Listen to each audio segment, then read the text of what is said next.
If you don't know anything better, you might think that Catford is just a large roundabout on the South Circular. The sort of place where, when locals complain about the Argos being turned into a pub, their main concern is the loss of the Argos. The sort of place where they knock down an historic church and put up this. But hang on a moment. Look a little harder and it feels so much nicer. Oh, Catford. Oh, Catford. Catford? Oh, Catford?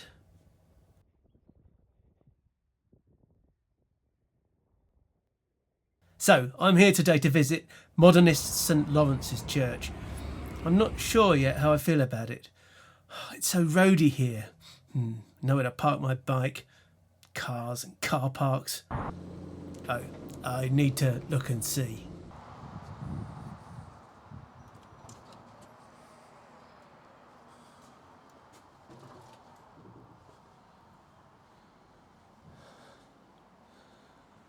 Hello. Good morning. There.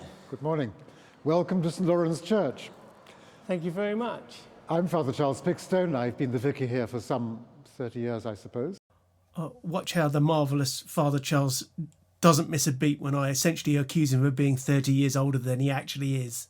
So have you been here since the church was built? No, we were built in 1968. Okay. Architect Rafe Covell, who did a lot of different churches for Southwark Diocese. And this church, I think, is his masterpiece. It's a magnificent space. We're Grade 2 listed, which is very unusual for a 1960s building. And I'll just show you around perhaps some of its significant features. That would be fantastic. Thanks very much.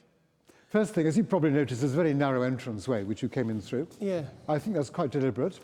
The idea is that people come in through this rather narrow, almost like a tunnel really, through the narthex, and then the church suddenly opens up in front of them, and people then are suddenly introduced to this most extraordinary sense of space. It's a remarkable sense of space. It does open up. Yes. Yeah, it's almost like I want to say a yawn, but it's not a yawn. It does, absolutely, yes. Like a valley or something. Yes. Yeah. Yes, it's wonderful and light-filled. Even on the dullest day, the heart somehow is lifted by the light streaming through the windows at the clerestory level up there, pouring down into the church. We've got a dome way up there, up at the ceiling, with triangular lights round about it, and some large windows further down. But it's the coloured glass, which is, I think, the thing we're perhaps proudest of. The panes of glass which make these windows are very thick. They're slabs of glass, about 3/4 of an inch thick, called dalle de verre. Yes. It was a French fashion very much in vogue in the 1960s when this church was built. And so we have 7 spans of these dalle de verre coloured glass through which, as I say, the light pours and creates a sense of life and colour. They're really very, very fine. When I was cycling the other day in Petersham, and I saw another, I didn't look at it in detail, but it didn't look dissimilar to this. Is this based on a template? Yes, I suppose it is really. It started off with Liverpool Cathedral in 1967. Yes. And I think our architect had seen the plans of Liverpool Cathedral and thought, I could do one of those. It has some advantages over Liverpool Cathedral, though. It's not a lot smaller, obviously, which is helpful. And the dalle de verre in much better condition. But also, he's rather cleverly put the altar not in the centre of the circle, but towards one side, which means effectively there's nobody sitting behind the priest when he's celebrating, which is a great help. I think at Liverpool they never know which way to turn, Yes. because you've got the choir behind and people sitting on all 3 sides. And so it's a nice in theory, but in practice it's very difficult. And it's also much bigger Yes. than I was thinking. You respect me, it's like the TARDIS. It opens up as you come in and Yeah. it's much larger inside. But It's in fact, it's actually octagonal rather than round, but you hardly notice that. It just feels like a round space. do you still refer to bits of the main church as a nave and the altar you do? Nave and sanctuary we have. We obviously don't have transepts or any of those Yeah, things. yeah. But we have a nave and we have a circular sanctuary in the centre of it. That's right. Although, because we're not boat-shaped, nave is a funny because nave, as you know, comes from the word boat. I didn't know that. Oh, right, because Okay. most churches are kind of like boat-shaped, really, and so the nave is a kind of I think for them, we're more like a flying saucer, really. It's very 1960s. Different sort of boat. A different sort of boat, absolutely. Okay. Yes. In fact, as you leave, you might want to photograph the Lady Chapel spire, because I'm sure it's based on a space rocket, which in 1968, obviously, Yuri Gagarin and all of that, mission to the moon and so on. So I'm sure it was the architect. Slight joke, I think. Gospel into space. Do you have a St. Laurence? Yes, we have a St. Laurence. I can show you St. Laurence. Here we go. So he was rescued from the old church before it was pulled down, and a predecessor of mine paid for it to be repainted, as it were, and it's very fine. He stands there against his pillar. With his gridiron. With his gridiron, indeed. And his gospel book, because he was a deacon, so he would have read the gospel. Rather wonderful. Deacon's robe. He's the patron saint of comedians and cooks. Yes, certainly. He does make jokes. He does make jokes, that's true. Right, he's a patron saint of comedians, but that's rather fitting. He's made a couple of jokes. And the story of St. Laurence, it was the early days of the church, I think 3rd century, very early on. The emperor was short of cash, as always, as emperors always are. And he'd heard the church had a great deal of money, even at that early stage.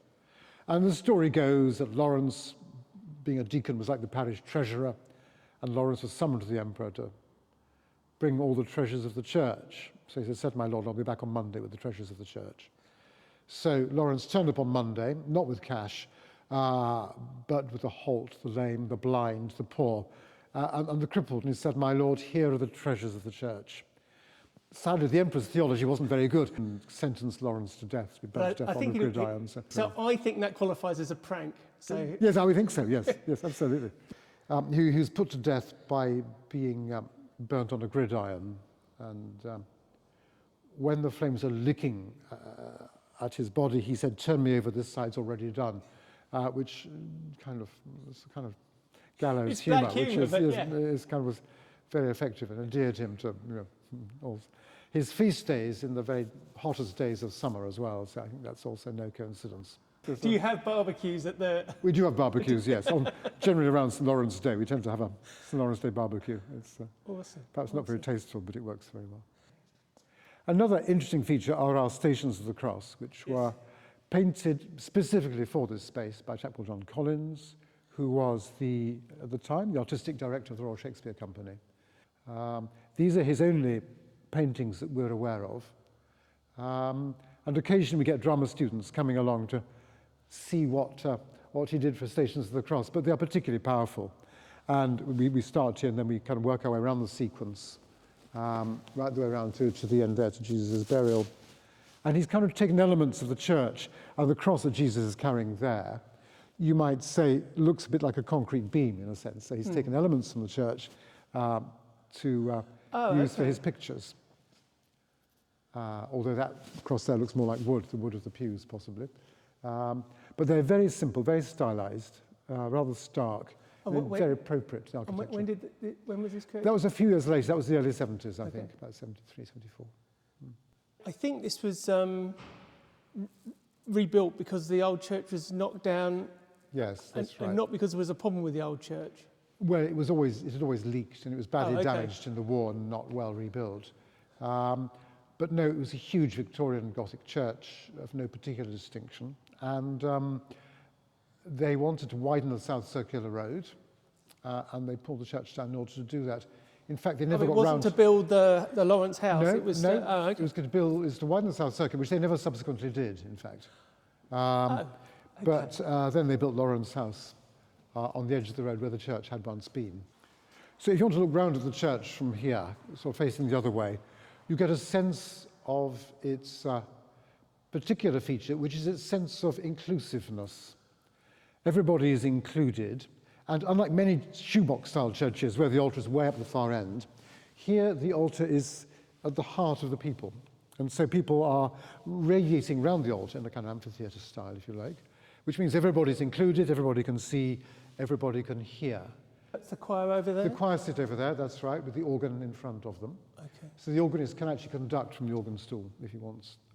This cross, which obviously mirrors the... That's right, made of the same sort of kind of glass as the Dalda. You see there's a circle round about the cross there. That's Yes. by a local artist called Victoria Laurence, who works in Deptford. She works out of Deptford Creekside. She's a metal sculptor. And for years, we had difficulties deciding the screen you see there has the organ pipes behind it. And we had this cross just sitting there unanchored in the middle of this blank screen, looking rather sorry for itself, and it needed visually stabilizing and locating, really. Victoria had the idea of just putting a very simple steel circle round about the cross, which picks up the circular sanctuary and the circular feel of the church without drawing too much attention to itself, because the attention should, of course, be on the altar, not on the wall behind it. The wall behind should really fade into insignificance, really. And so that did a very good job of visually completing the east end of the church. And the circle is, of course, a symbol of eternity, infinity. So you see it, but then it throws your gaze back onto the altar in front of it. It's incredibly simple, but and in fact, it doesn't draw the eye at all. But as soon as you point it out, Yeah. it's really I think it's like the rest of the church and the round and everything else. As soon as you see it, the impact is quite profound.